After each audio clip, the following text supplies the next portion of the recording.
everybody, today's gonna be kind of another class pro video, and it's gonna be short. It's not an application, it's more about powder puffs. Yay, powder puffs. In makeup, I notice, for myself anyways, I rarely will use powder and actually press my makeup to make it last. And since I've been in class, I'm realizing how important it is to set your makeup that way.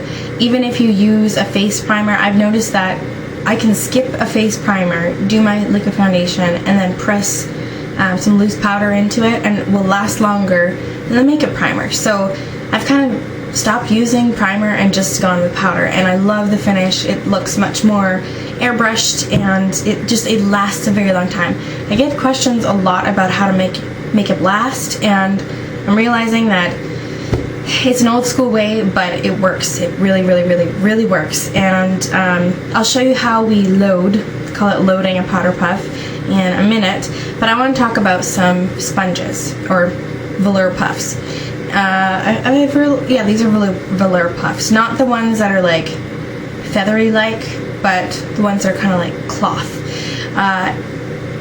It doesn't matter whether you buy a Chanel velour puff like this, or you buy an e.l.f. puff. It's gonna have the same sponge inside. There's only one exception that I know of, and I love this brand. It's awesome, and they're really cute. It's called Forever Puff, and I'm gonna see if I can find a link and put down the lady's site. I actually met her. She's very nice, and this was actually given to me as a little gift.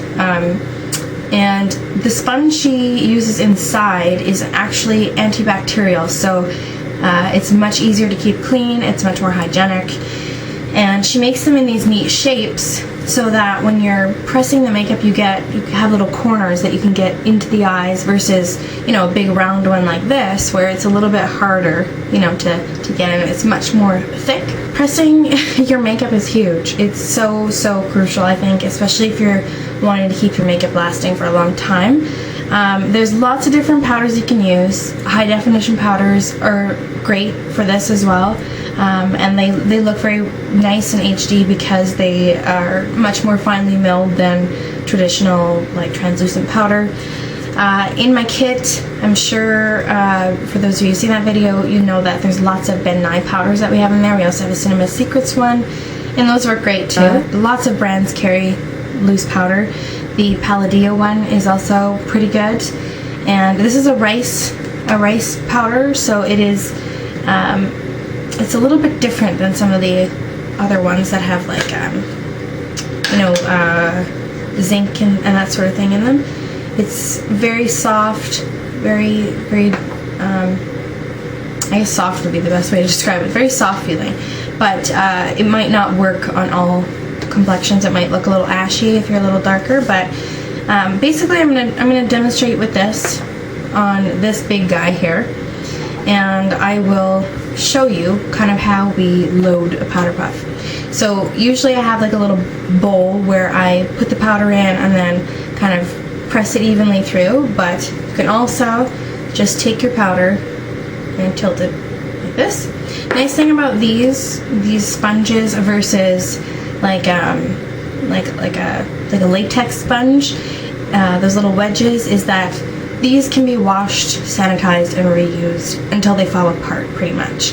Unless they get really stained, it's just unattractive, but you can sanitize these and reuse them over and over and over, versus a latex sponge where it's just you pitch every time. So if you invest in one of these, it's really easy to clean, and I will show you how to clean this after I demonstrate.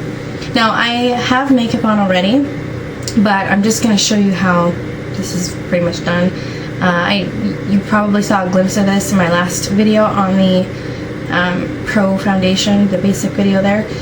So, if you can see, I'm just going to zoom in. I apologize for my nails. I was picking at them last night. But you can see the powder there. Basically what you do is you kind of fold it and squish it together like this, and then you really roughly, here we go, kind of work the powder into the sponge, and you just work it through until like there's nothing falling off of it. And you can load these up like quite a bit if you are, you know, having to do multiple layers. Like I talked about, if you had a pimple and you covered it and then you had to go over it again, that's a good reason of having a lot of product in your powder puff. Now you wouldn't want to, this is something that you have to not share, so if you're doing makeup on a client or something, you'll have to have another one, like one for each, and wash them in between uses. So just some little tip out there for you. Alright, so you can see that it's not falling off, but if I tapped it, you can see, hopefully, there's like, you can see that this one is full of powder, my other hand is not. So once you have enough powder in there, right, and it's not flying all over the place, the reason you don't want to just go tap, tap, tap and put it on is because then you're going to have, like, especially when you just put on like a wet foundation, like liquid or cream, you're going to have like just a big saturation of powder in one spot. You really, really don't want that, because then it's really hard to fix. So it's better to load it up like that, and then you do the press and roll, which you saw, and you basically just press and roll all over.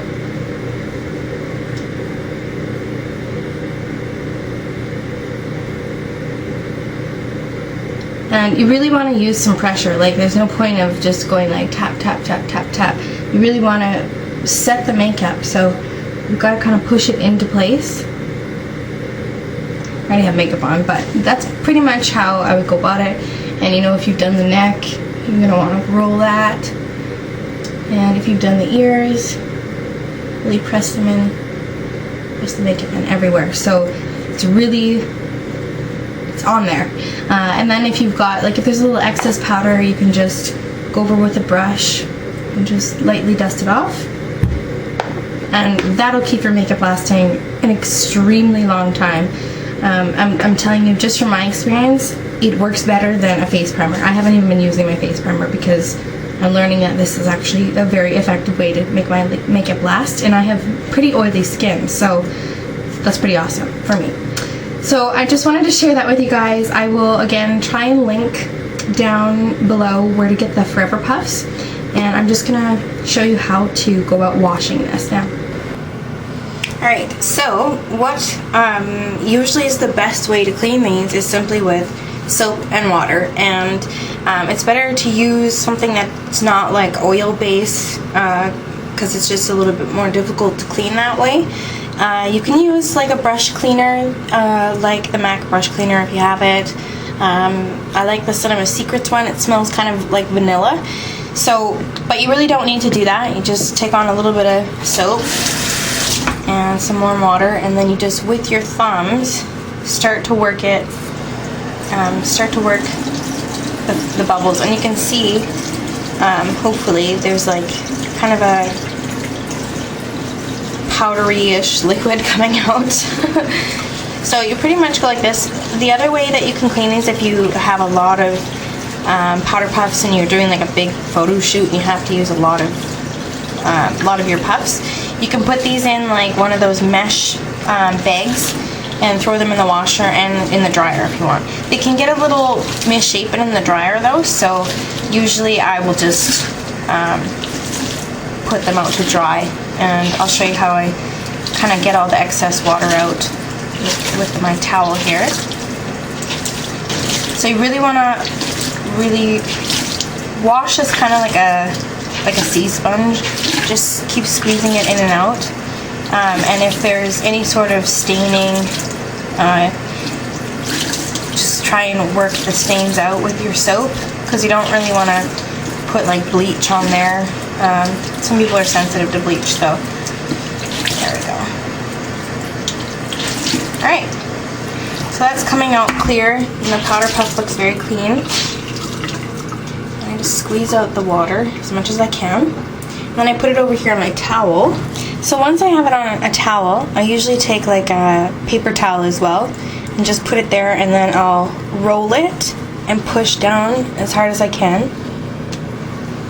Do that one way, and then usually I'll make sure that I've got a thicker piece of paper towel, And then I'll go the other way. Just really squeeze out the excess. And then you just leave it to sit and dry, and it usually takes some time to dry. I usually do this before, do it at the end of the day, and then by morning they're nice and dry.